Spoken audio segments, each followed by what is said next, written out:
What is up, Earthnoids and Spacenoids? I am just a simple Newtype, and in this episode, we're returning to the manga Mobile Suit Gundam Katana. Last time, Paul, Yas, and Hawk formed the Gem Juggler to help the Pegasus-class ship, the Trojan Horse 3, escape. Yas crashed onto Harmony 1, a mining base, when the Kaiser of Dragons comes in and attacks. In this episode, Ito will wake up from his coma. We will see the Pizun Dewaj in action, and we will see Lord Spada unmasked. So let's get into this.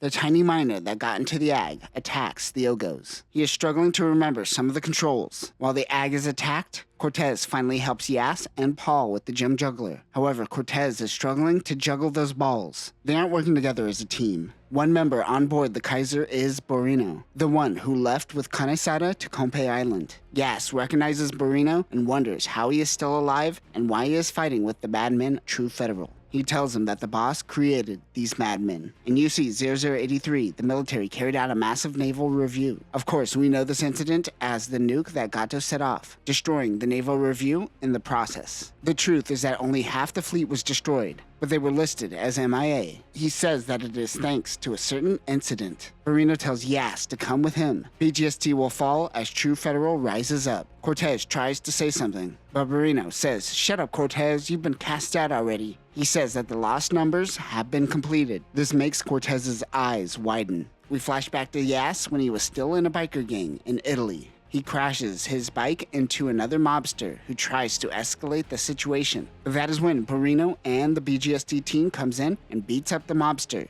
He tells Yas that he should join the BGSD team, but he is not following him anymore. Yas bobs and weaves his balls through the Ogos. They try to ram his balls, but Paul comes in with his balls to block the Ogo.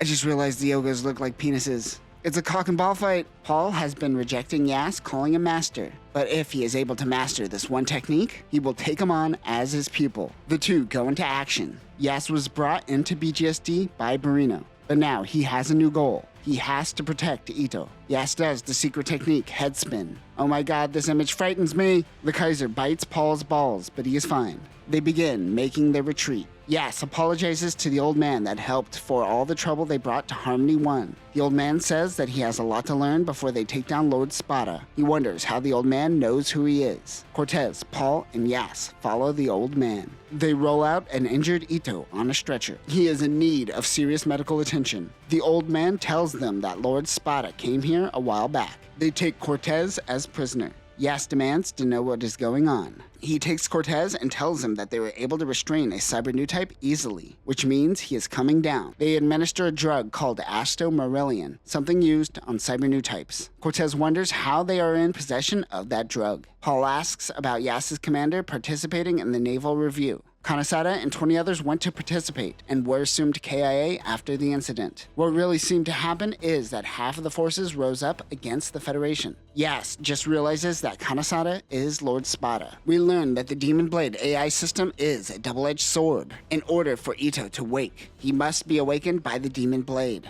But in doing so, will unleash his true self. It will give Ito life again, but it may unleash a new type that could destroy the world. The old man has what he calls a scabbard that can potentially hold this power. He calls it the Full Armor Striker Custom, also known as Gundam Katana. The FA-79FC Full Armor Striker Custom is a modified version of the Striker Custom that takes parts from Ito's Striker and Yuji's Striker. It also integrates the Choban armor of the Full Armor Alex. Ranged attacks have been enhanced on this unit. Its newest addition is the Fukasaku. Other weapons include 60mm Vulcans, a double beam cannon on the right forearm, a back rocket cannon mounted on the right side, a chest missile bay, a twin beam saber, the knuckle dagger, and a spark shield. Meanwhile, on Abashiri of Side 1, the man with the biggest lips in Gundam history says that he, Kanesada Tsurugi, has fallen from grace. October 13th, UC-0083, we see the events of Operation Stardust play out. The nuke and its mobile suit was stolen from Torrington Base. During the naval review, that weapon was used, taking out half of the fleet, which included all of the Birmingham-class ships. They don't get talked about a lot, but that's just what happens in prequels. You have a new ship that doesn't exist in the future. Guess we gotta destroy them all. Well, almost all of them. This was swept under the rug, and the survivors were forced to keep their mouths shut. 1 year later, UC-0084.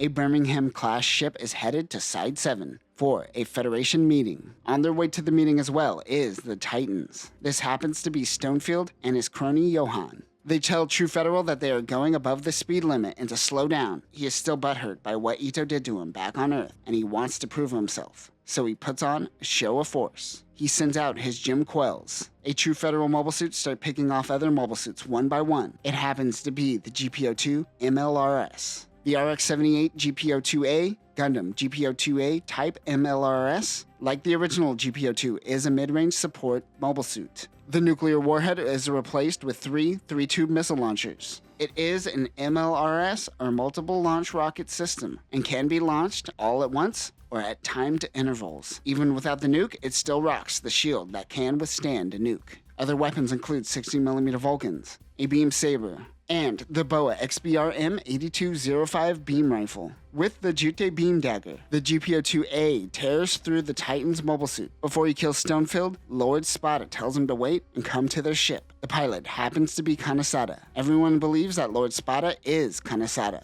The two face one another, and he asks Lord Spada to take off his mask. It happens to be Richard Grayson. During Kanesada's adventures in Side 1, he was captured, after which Richard started using Kanesada's namesake. It appears Grayson tried to erase Kanesada. Richard draws his sword. Yas and the others are able to get the Trojan Horse 3 up and running and head towards Side 7, which is where the Federation meeting is being held. Yas checks on Ito. Cortez tells Yas that he plans on disembarking once they make it to Side 7. He has unfinished business there.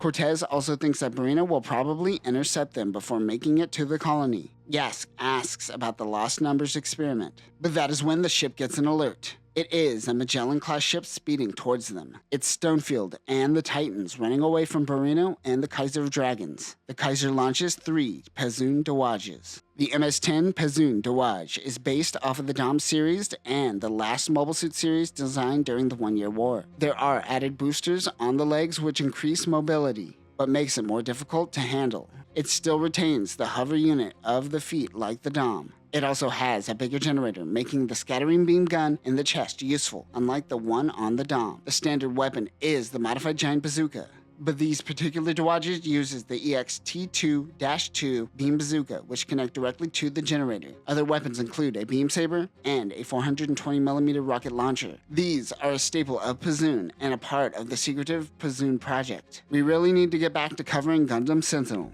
Yas notices that they move like Ito. They seem to be Demon Blade users as well. The Kaiser bites the juggler, but that is when Cortez comes in to help using the unarmed version of Alex Gundam. Suddenly, Ito wakes up. Cortez asks if these guys are the Lost Numbers. They don't give him an answer. He thinks that he has the upper hand, but one Dawaj pilot tells him, "Who said that there are only 3 of us?" A 4th Dawaj pops out and attacks from behind. They refer to them as Cyber Newtypes and Cortez as just a prototype. Cortez is most likely an early Cyber Newtype. For more information on the difference between early and late stage Cyber Newtypes, check out our Johnny Raiden coverage. While fighting, Cortez gets a Newtype flash of Jupiter. One of the Dawages gets hit with a beam saber and explodes. The hit seems to have come from the inside. Meanwhile, Richard is about to strike Kanesada when he unsheaths his family sword. This causes everyone to stop in their tracks. He tells everyone that he allowed Grayson to function as his double while he was gone. Now is the time when they create a world with benevolence. Yas is on the Trojan Horse 3. He wonders where the attack is coming from. It is the full armor striker, but Ito walks up to the mobile suit. Is it under its own control once again? It grabs Ito. He talks to the AI system as if it were a person. It seems to want to kill both him and his father. His father carried out Cyber Newtype research out on Jupiter.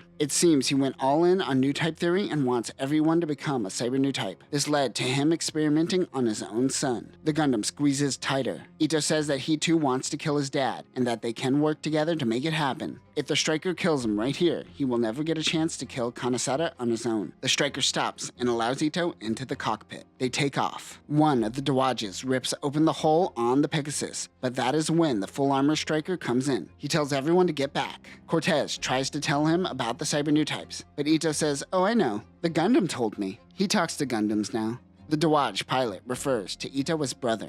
They fight with their blades. A Dawaj sends out a shockwave, but he counters the shockwave with his blade. The Demon Blade AI tries to activate, but there is an error. Remember, the old man said that the full armor striker's armor contains the demon blade, since it is a double-edged sword to activate. The Gundam recognizes this and tries to remove the armor.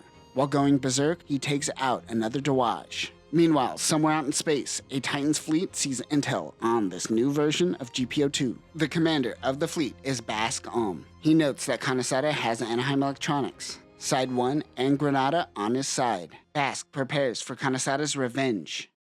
And that will do it for this episode. Most of this manga I was rolling my eyes with the obvious Darth Vader setup of Lord Spada being Kanasada, so making it Richard Grayson was something a little different, but definitely not different enough. So far, the Full Armor Gundam's purpose is to prevent the Demon Blade AI from coming sentient. But we all know that armor is eventually coming off. With True Federal's birth tied to the Naval Review from Stardust memory, it was only a matter of time until Bask gets involved. Next time, Ito will go up against the Kaiser of Dragons as it transforms into a giant dragon. Also, Blue Destiny will make its appearance. But that will do it for now, Newtypes. Remember, the Full Armor Striker is a metaphor for condoms. Be sure to sheath the beast. Peace.